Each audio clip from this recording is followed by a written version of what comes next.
CIC combat new surface contact bearing Yu-48 range.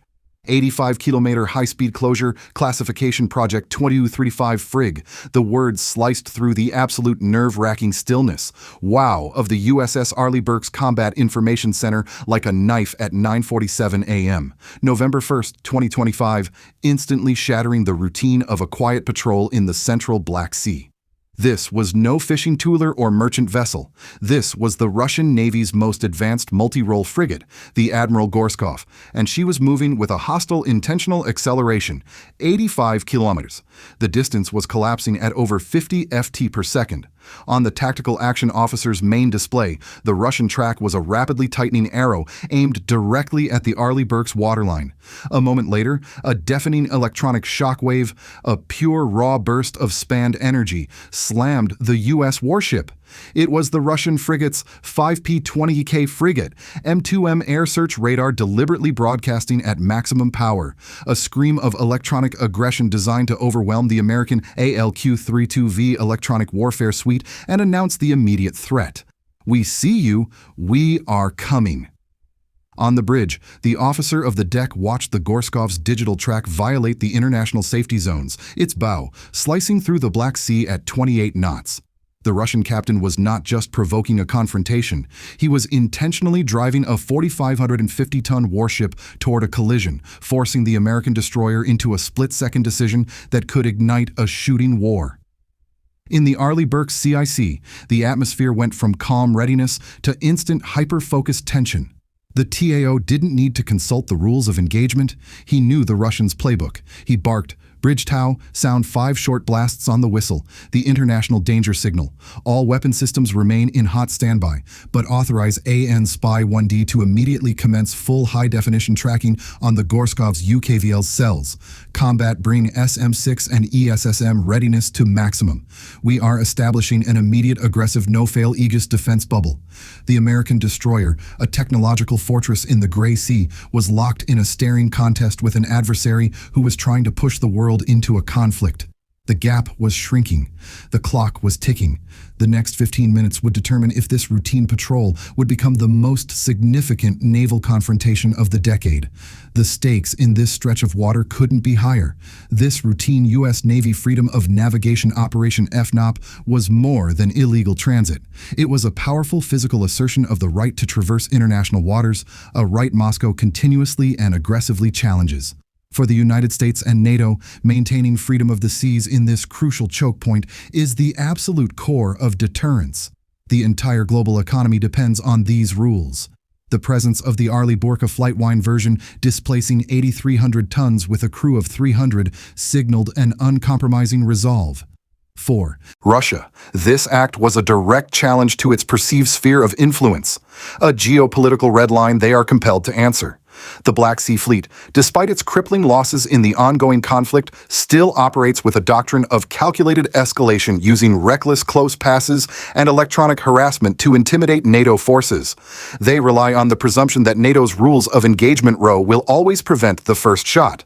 The Russian objective to force the Arleigh Burke to change course to document the perceived retreat for propaganda and to gather real-time electronic intelligence on the U.S. destroyer's high V-value Aegis combat system without getting closer than their nerve and their survival instincts would allow. The Gorskov was positioned to demonstrate the perceived strength of the Russian state, attempting to project an image of a great power capable of denying access to the world's most powerful navy. This wasn't just about sea lanes. It was a test of wills, a technological chess match, and a psychological operation where the winner would control the narrative for months to come. The message being sent from the Arleigh Burke had to be unmistakable. Our will to enforce the law is greater than your will to break it. The threat was embodied by the Russian warship now just 50 km away, the Project 95352 Frigate Admiral Gorskov. This 550-ton multi-role ship is a symbol of Russia's modernized fleet, a vessel designed with reduced radar cross-section stealth technology and packed with serious offensive capability. Her primary motive in this maneuver was twofold: intimidation and intelligence collection. Psychologically, the Russian captain believed that by pushing the American ship to the brink of collision, he could reveal the American threshold for engagement. Tactically, the Gorskov's crew was actively employing its formidable Prospe electronic warfare EW suite. This system was not just passively listening, it was aggressively jamming and spoofing, trying to blind the U.S. destroyer's secondary sensor arrays and overload its communications links, effectively seeking to break the American kill chain before it could even be initiated. The greatest threat the Gorskov posed was her 16-cell Yukaska Vertical Launch System VLS, which could hold a lethal mix of caliber NK land attack cruise missiles, keyed 800 Onyx anti-H-ship missiles, and most worryingly, the 3N-22 Zircon hypersonic anti-H-ship missile. The Zircon is Russia's terrifying answer to the West, capable of speeds up to Mach 9 with a range exceeding 600 miles. Against a target moving at such velocity, the American Aegis system would have an intercept window measured in seconds, not minutes, turning any engagement into a hard-stopping split-second decision. By maneuvering into a position to cross the Arleigh Burke's TE, a classic naval combat position, the Gorskov was effectively daring the U.S. ship to expose its flanks while simultaneously positioning itself for an optimal launch trajectory, forcing the American crew to treat the inbound Russian vessel as a pre-launch warning indicator for a devastating hypersonic strike. The American response, built on the doctrine of integrated air and missile defense AMD, was already in motion, establishing a perfect kill chain that began 500 kilometers above the Black Sea. The first link, a USA-224 KH-11 Kennan reconnaissance satellite whose electro-optical sensors had already captured the Gorskov's departure from its home port hours earlier. This initial intelligence was instantly relayed to the Joint Interagency Task Force and down to the USS Arleigh Burke's Combat Information Center via the robust Secure Global Broadcast Service GBS link. Within seconds of the Gorskov's aggressive acceleration, the Arleigh Burke's immense ANPA-1DV passive electronically scanned array radar, a key component of the Aegis system, had already locked onto the Russian frigate. The SPY-1D, with a peak power of 6 MW and a scanning range of over 200 nautical miles, was now tracking the Gorskov's 32 Cellrads and its 130 mm 192 main gun as primary threat emitters, distinguishing them from the ship's 4 550-ton bulk. The Aegis computer system, which possesses more raw processing power than the entire 1969 Apollo program that landed humans on the moon, instantly calculated a fire control solution, FCS, for every viable inbound Russian weapon, from the P-800 Onyx to the 130 mm shell. The Arleigh Burke was armed with 90-plus vertical launch system VLS cells loaded with a deep magazine of RIM 162 evolved Sea Sparrow missiles, ESSM, for short-range swarm defense, Standard Missile 2 Block SM-2 for area defense, and the ultimate air defense bullet, the RIM 174 Standard Missile 6 SM-6. The SM-6, a $4.1 million projectile, has an extended range capability of over 200 nautical miles and is capable of terminal homing, thanks to its active radar seeker, turning the ship's defensive of shield into an overwhelming offensive capability. The Arleigh Burke was not a static target. It was a worked mobile fortress seamlessly connected to every Allied air and sea asset via Link 16 and the Cooperative Engagement Capability CC, allowing the destroyer to engage threats its own radar couldn't even see. The U.S. Navy's tactical response was not a reaction. It was a premeditated, perfectly synchronized kill chain waiting for a single human command to go kinetic. 10:05 a.m. Black Sea, range 12 kilometers. The Admiral Gorskov was now dangerously close. Its bow pointed directly at the Arleigh Burke's hull, a massive displacement wake foaming off its sharp profile.